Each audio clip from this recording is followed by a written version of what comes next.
পিরোজপুরের ভান্ডারিয়ায় পবিত্র মাহে রমজান উপলক্ষে মানব সেবা ব্লাড ফাউন্ডেশনের পক্ষ থেকে ন্যায্য মূল্যের দোকান।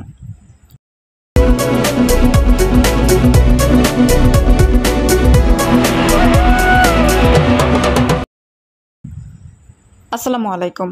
এডিপি বাংলার সংবাদে সবাইকে স্বাগত জানাচ্ছি সুমা আহমেদ। পিরোজপুর থেকে মোহাম্মদ কবির খানের পাঠানো তথ্যচিত্রে দেখুন বিস্তারিত।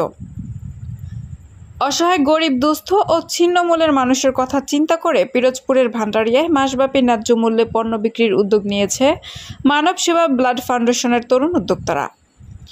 পবিত্র মাহে রমজান উপলক্ষে সংগঠনের সদস্যরা বাজার থেকে চিনি, ছোলা, চিরা, মুড়ি, খেজুর, ডিম, নুডলস, চাল, ডাল, তেল, তরমুজ ক্রয় করে মানুষের মাঝে কম দামে বিক্রি করেন। ভান্ডারিয়া বাজারের রিজার্ভ পুকুর পাড় থেকে প্রথম রোজা থেকে শুরু করে এ মাসব্যাপী বাজার চলবে 24 রমজান পর্যন্ত। 25 রমজান থেকে ন্যায্য মূল্যে গরুর মাংস বিক্রি করা হবে। উদ্যোক্তারা জানিয়েছেন তারা এই উদ্যোগটি শুরু করেছেন স্থানীয়দের সুবিধার কথা মাথায় রেখে। দোকানে চাল, ডাল, তেল, চিনি, আটা এবং অন্যান্য প্রয়োজনীয় মুদির পণ্য বিক্রি হচ্ছে। অন্যান্য দোকানের পণ্য বাজার মূল্যের তুলনায় কম দামে সরবরাহ করা হবে, যাতে সাধারণ মানুষ সহজেই সেগুলো ক্রয় করতে পারে।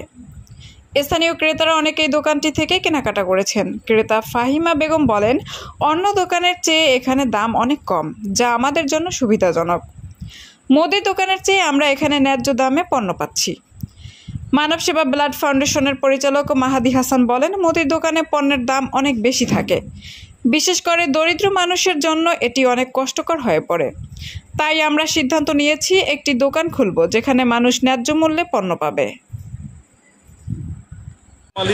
আলহামদুলিল্লাহ কমে আছে, বাকি যেই মালামালগুলো আপনার রেট দেওয়া নাই কিন্তু বাজারে চড়া দামে বিক্রি করে, সেই মালগুলো আমরা এক দামে এক রেট দিয়ে বিক্রি করতেছি।